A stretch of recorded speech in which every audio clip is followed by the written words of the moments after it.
Hi guys, and welcome back to my channel, Simsen Talk.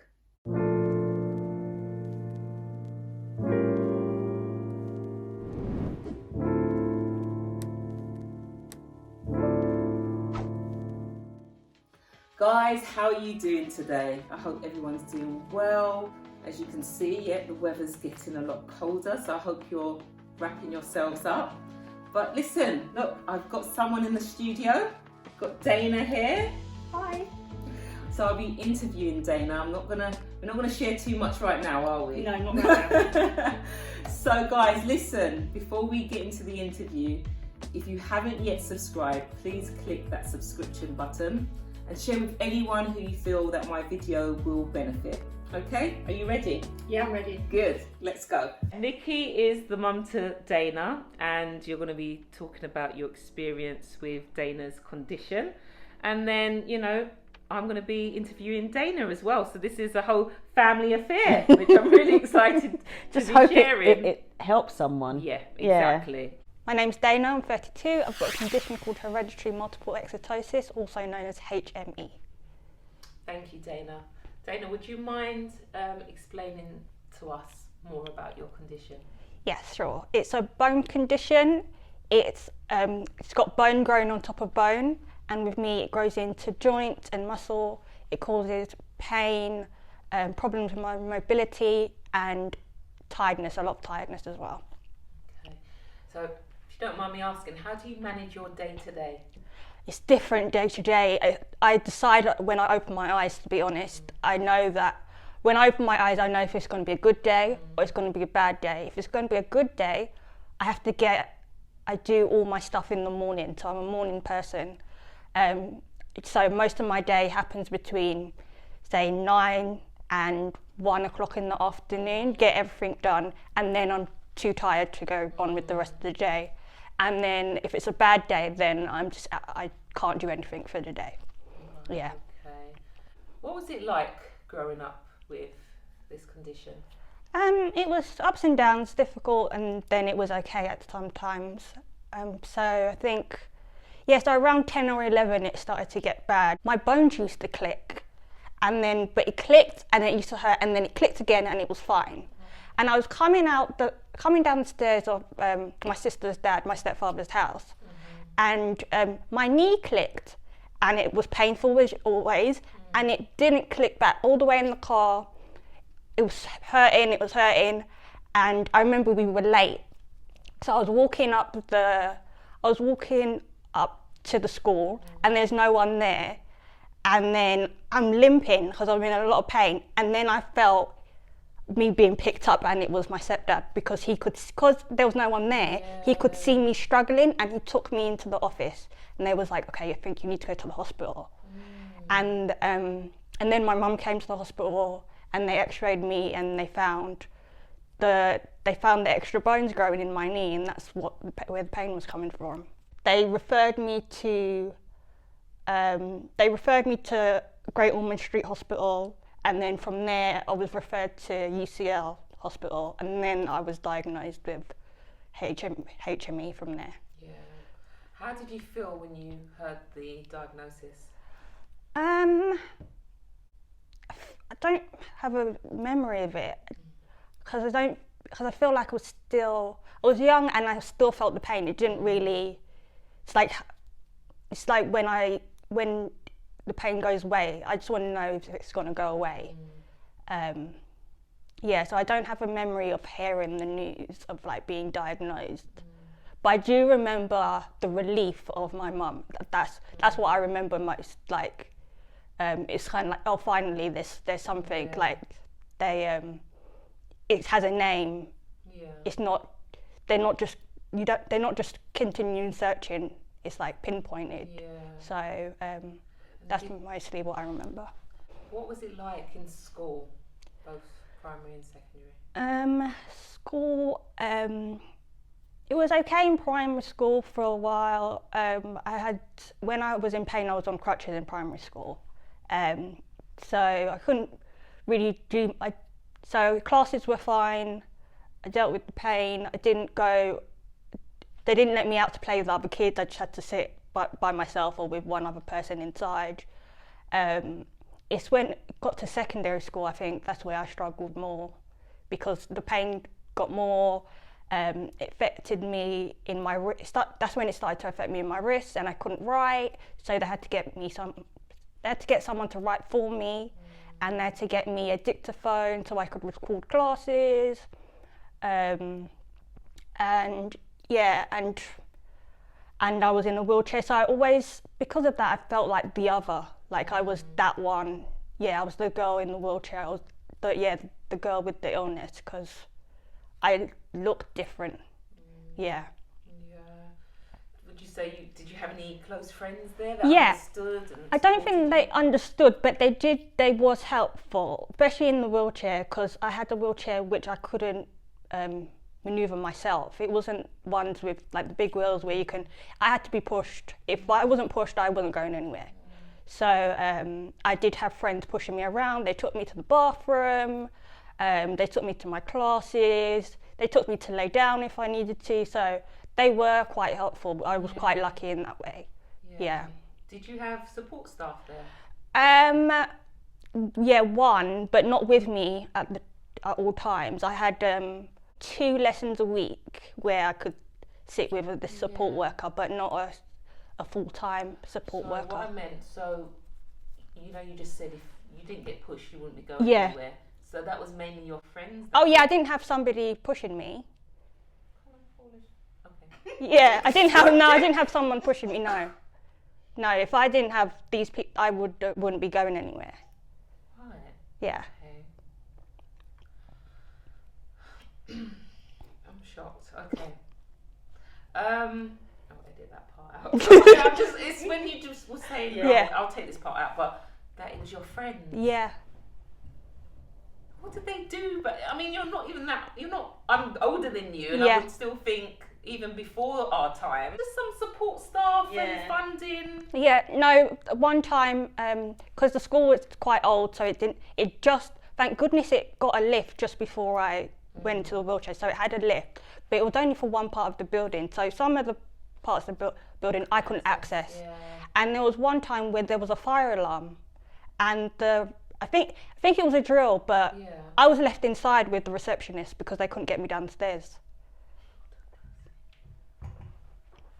We were just standing there in the noise. Wow.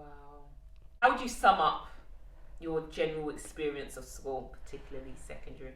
The school was fine. I think, that period wasn't it was a year, so a couple years. So 2 or 3 of the years was good. Yeah, so it didn't take over my experience, so that was okay. Good, yeah. Good. Tell me about uni now. Okay, uni was interesting because I was going there as a new. I didn't know anybody. Yeah. Going there by myself. And I didn't tell anyone. I didn't tell anyone that I had a condition, that I was in pain.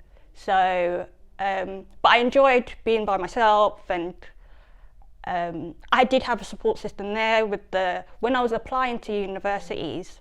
When they would invite me for interviews and to come and see the premises, they would also invite me to see a support worker, and they would talk to me about how they could help me. And so the unis knew, but you chose not to tell your friends. Yeah, the uni knew. Okay. But I chose not to tell my friends.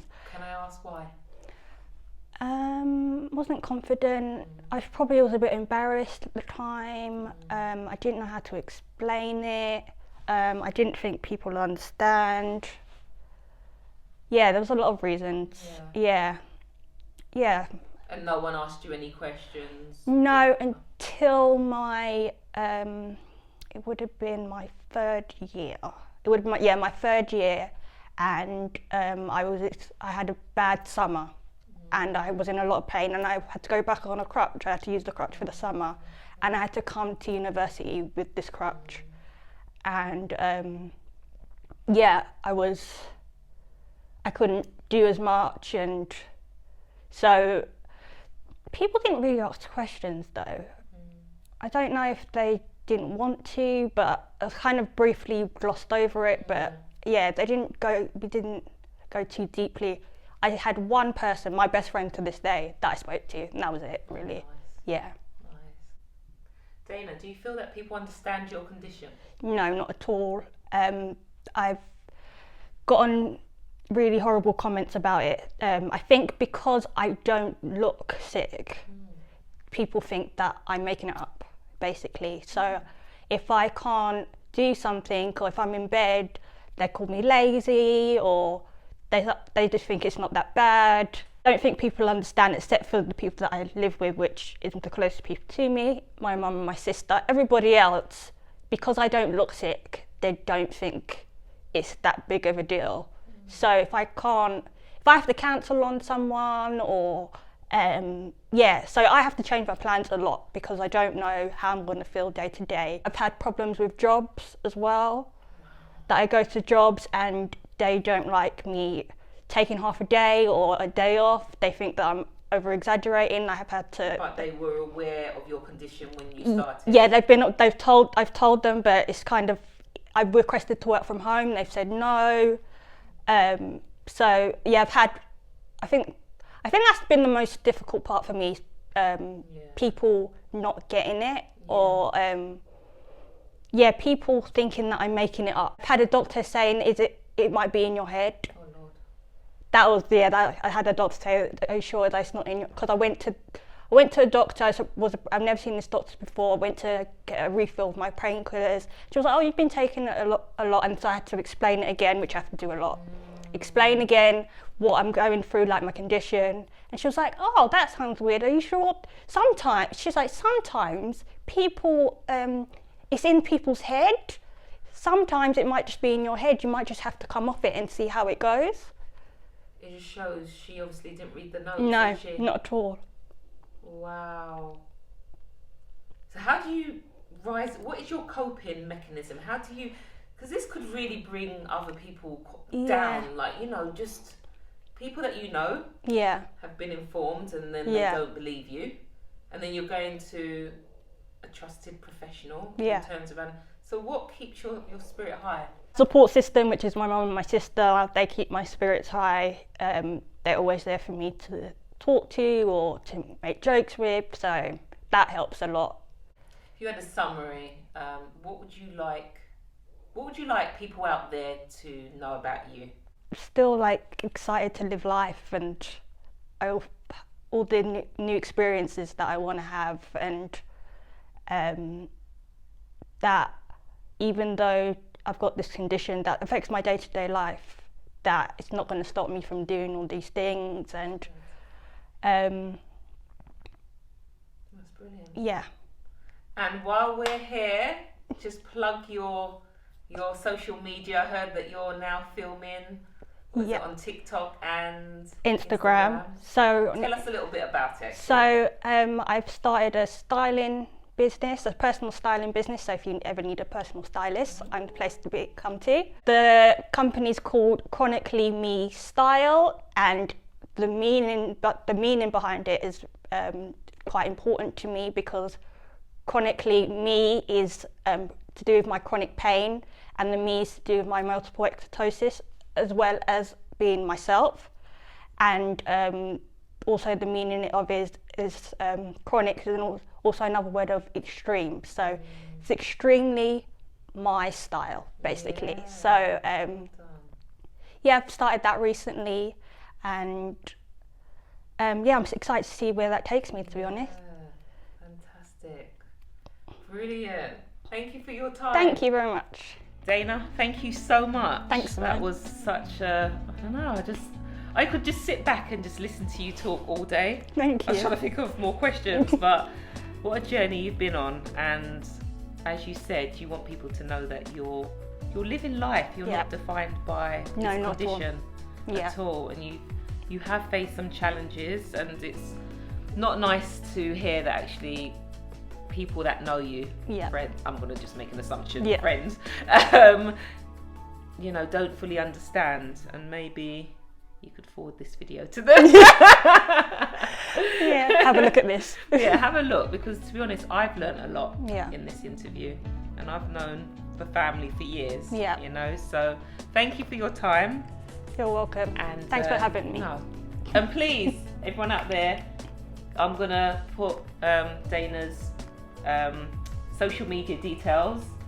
You should see it on the screen, and also I'll put it on the description box. So please go and follow her, support her. And I know what some of you are saying, I should get tips as well. So I will get some styling tips. Anytime. Okay, as we say, it's not a sprint, it's a marathon. And we're in this together. See you later. Bye.